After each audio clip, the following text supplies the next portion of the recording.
Hello and welcome to day 36 of 100 Days of Tonalism. This is your painter in residence, M. Francis McCarthy, and the study I've done today is by John Appleton Brown, and it is called Pastoral Pond. Let me get a little sip of tea here. Earlier this afternoon I was working on the text of the blog post, and in my reference I had skipped the Appleton, and it made it really clear how important middle names are. As a matter of fact, one of the reasons I go by M. Francis McCarthy is because my full name, Michael Francis McCarthy, is very popular, but Michael McCarthy, so popular. Many people with that name. And if I was to make that my sole identity online, it would be super difficult to find me at all. Even other artists named Michael McCarthy. So this is why I go by M. Francis McCarthy. A trait actually I share in common with John Francis Murphy, who would have been called John Murphy, who was that was a super popular name back when he was painting as well. Plenty of Irish guys with that name, and some of them quite famous. Anyway, getting back into John Appleton Brown, I did find some biographical information about him after digging deeper into my own files, and this is from Wikipedia. John Appleton Brown, born in 1844, died in 1902, was an American painter born in Newburyport, Massachusetts. He studied in Boston under Benjamin C. Porter and afterward under Emile Lambert in Paris. In 1891, he established his studio in New York City, and the following year became a member of the Society of American Artists. He was elected to the National Academy in 1896. His last picture, exhibited at the Society in 1902, The Grain Field, was a typical example of his delicate personal handling of color. Other works by him are Old Road near Paris and On the Merrimack at Newburyport. His spring and summer pictures in bright, soft colors are full of fine, poetic feeling.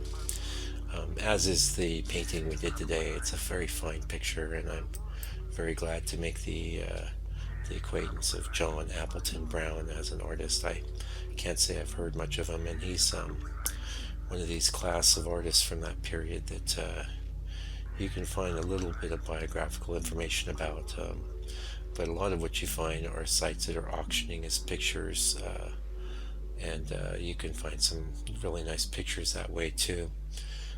Various galleries and auction houses might have work of his, and you can see them for sale. Well, not generally for sale, they've already been sold. So anyway, I can't give you a lot more information about John, although I'm happy to have learned what I did today, and he certainly was in the thick of the tonalist era, which technically goes from 1880 to, I'd really say, petered out around 1910, but many people consider it as lasting until 1920, and some purveyors of this style, painted well into 1930, 1940, what have you. Even someone like Percy Gray, who we covered, he lived to 1956 or something like that. He was still going. Of course, he was 90 years old when he passed, but he was carrying the flame until the end. We have a little bit longer of a video today, so having got the biographical information out of the way, I think we'll just talk a bit about painting in general. One thing that you can see in evidence, strong evidence in this particular painting, was that I chose to leave a lot of the brown underpainting showing, especially if you look at the top of the tree area, and this to me just worked real well.